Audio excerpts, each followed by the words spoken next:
Merhaba ve hoş geldiniz arkadaşlar. Bugünkü konumuz oldukça ilginç. Gizli teknoloji, ordular 10 yıl ilerisini mi kullanıyor? Bu konuyu gerçekten merak ediyorum. Nedir, nasıl ortaya çıktı, bugün neden önemli? Birçok kişi gibi siz de belki bu konunun hayal gücünüzü kabarttığını hissediyorsunuz. Ne dersiniz, güçlü orduların sahip olduğu teknolojiyi, bizim bildiğimizden veya kullanabildiğimizden 10 yıl öteye taşıdığını düşünmek heyecan verici değil mi? Peki, bu ne anlama geliyor? Gerçekten böyle bir şey mümkün mü? Bunun cevabı için, ilk olarak biraz geriye gidiyoruz. Soğuk Savaş dönemine, 1950'li yıllardan itibaren, ABD ve Sovyetler Birliği arasındaki teknolojik yarış hız kazandı. Hatta pek çok kişi, bu yarışın uzay çalışmalarını bile hızlandırdığını söyleyebilir. Ama bu teknolojik rekabet yalnızca uzay biliminde değil, aynı zamanda askeri teknolojilerde de kendini gösterdi.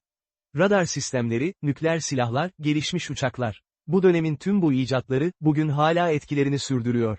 Fakat asıl ilgi çekici olan şey, bu teknolojilerin halka ne kadarının açıklandığı. İşte o zaman, gizli teknoloji kavramı devreye giriyor. Çünkü genellikle, askeri teknolojilerin tamamı halka açıklanmıyor, bir kısmı gizli tutuluyor. Bu durumda, orduların belki de bizlerden 10 yıl önce, hatta daha fazla süre önce geliştirdikleri teknolojileri kullanma ihtimalini doğuruyor. Peki, bu ne anlama geliyor?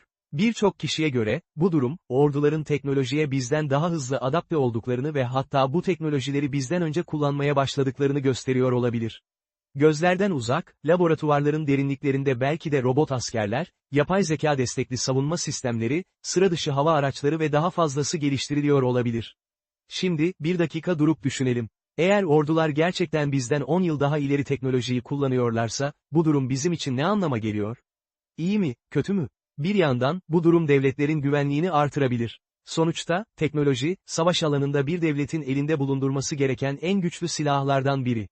Bir devletin teknolojik üstünlüğü, savaşlardaki başarısını büyük ölçüde belirler. Diğer yandan, bu durum bazı etik konuları gündeme getirebilir. İnsanlık, teknolojiye ne kadar güvenebilir? Robot askerler veya yapay zeka destekli silahlar, savaş alanında insanların yerini alırsa, bu durum hangi etik sorunları beraberinde getirir? Ve belki de en önemlisi, bu teknolojilerin yanlış ellere geçme riski ne olacak? Ve şimdi, bu konuyla ilgili birkaç örneğe değinelim.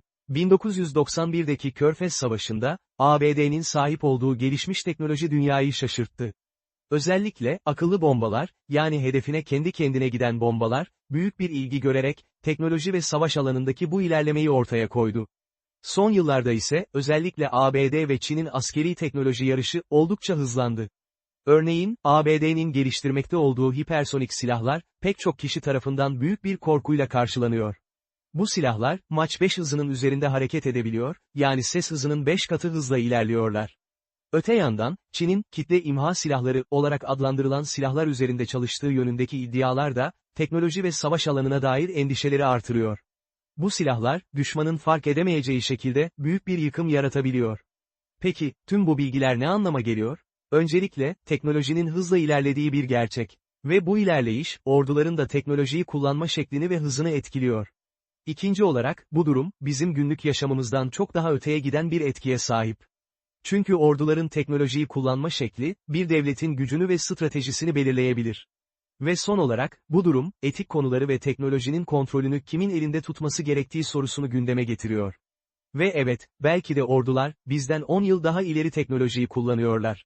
Ancak bu durum, yalnızca bilim kurgu filmlerinde olabilecek bir durum değil. Bu, aynı zamanda etik konuları, güvenlik endişelerini ve teknoloji kontrolünün ne kadar önemli olduğunu da gözler önüne seriyor. Bu videoya kadar geldiyseniz ve konu hakkında daha fazla bilgi edinmek isterseniz, lütfen videoyu beğenmeyi ve kanala abone olmayı unutmayın. Ayrıca, bu konu hakkındaki düşüncelerinizi yorumlarda paylaşmayı da unutmayın. Görüşmek üzere, hoşça kalın.